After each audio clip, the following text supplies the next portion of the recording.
Hello and welcome again to my channel, Garden Well, Eat Well. Even though it may still feel like winter outside, when it gets this close to the beginning of the growing season, we all feel the urge to get gardening and start our seedlings indoors.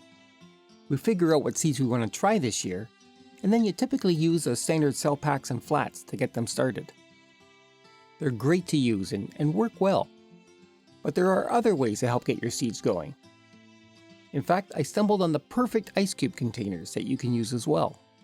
Now, you wouldn't normally expect to use these for gardening, but they can help you get a large number of seedlings started if you don't have too much space, like on a windowsill. I'm not talking about the rigid ones. If you try using those, it's pretty difficult to get the plants out. And turning them upside down and twisting them to free the seedlings will usually end up damaging all the plants.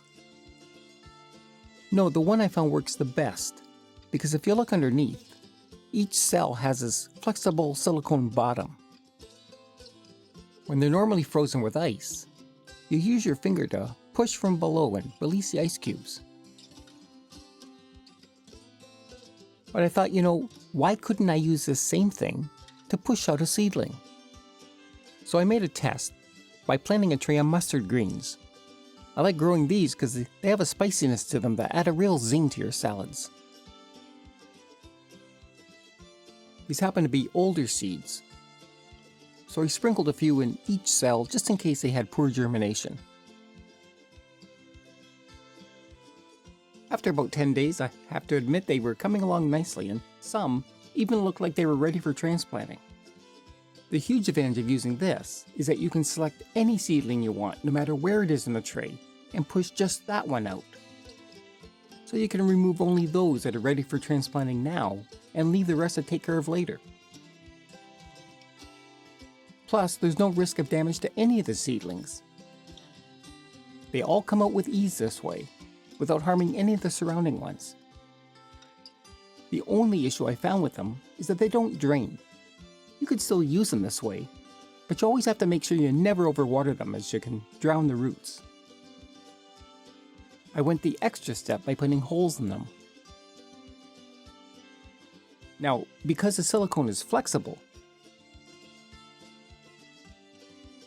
simply pushing a nail through it will not leave an open hole. Even if you do it several times. The silicone just bounces back to its original shape. And these cracks, they won't be wide enough to allow any water to drip out easily. You need to actually remove some of the silicone. You may be able to cut some of it away with a pair of scissors or a utility knife, but the trick I found was to use a leather punch.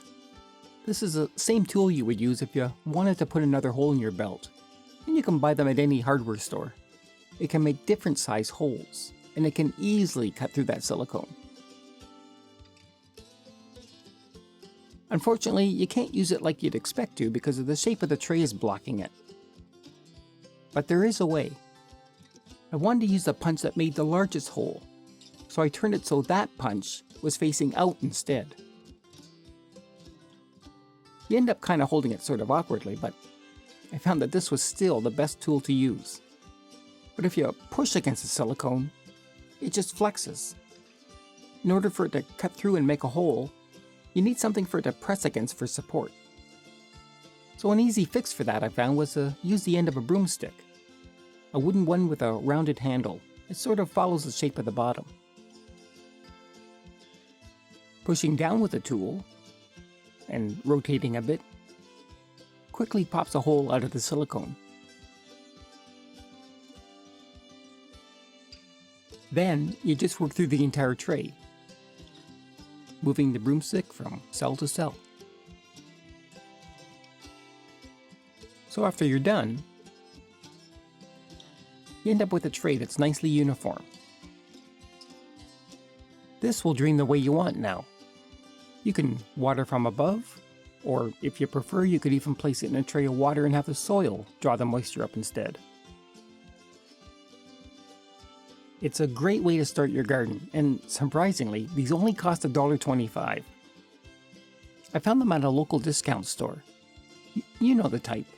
Everything they sell is around $1. These trays were the smaller cube sizes and worked best for me. I like them because they were the right size for starting the smaller seeds. They also sold trays with bigger cube sizes. Those would be better suited if you were starting a larger seed like a squash or a melon. So again, here I have a few plants growing in each cell.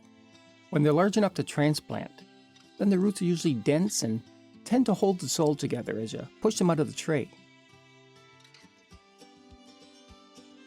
Then, as always, you should lightly brush the tips of the roots to encourage them to grow into the new soil. You could even place them outside in the garden at this point. But I'm transplanting them into these larger pots first.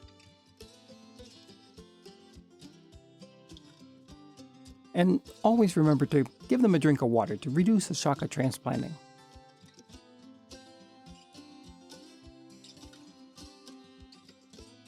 Now, I'm transplanting the entire plug, with all the seedlings. If you prefer, you could separate those seedlings and plant them individually. But since the roots can get so entangled, you'll easily damage them if you're not careful, and then some of them may not survive. You can improve their chances if you soak them in a little water first.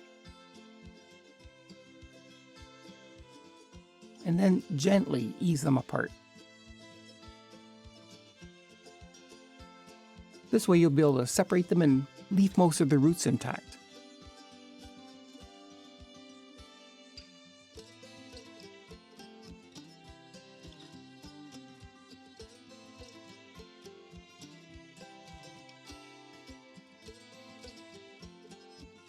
These turned out okay, and I didn't break too many of their roots. Now I need to push them down into the soil. I prefer to use a chopstick for that. This one's a Japanese style. It's my favorite choice that I've used in my other videos for transplanting small seedlings. If you're interested in seeing why I selected this tool, you can watch that video, and here's a link to that. So simply fluff up the soil a bit to loosen it first. And it should be moist. That's important. If it's dry, it might be too rough and scratch the roots and stem. Lay the seedling on the surface. And then, using your tool, place it along the stem, closer to where the roots are, and gently push it down. The seedling will straighten, and then once it's deep enough, release it, and then pat the soil around with your fingers.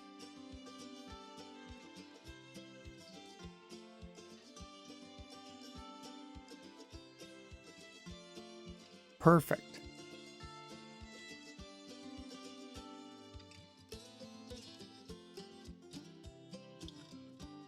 After another week or so, you'll be rewarded with some strong, healthy growth. So I'm very happy with these trays. They're great for getting your garden started. And you really can't beat the price. They're durable and will last for many years. Try them out and let me know in the comments how they worked for you. Thanks for watching my channel, and I'll see you again on Garden Well, Eat Well.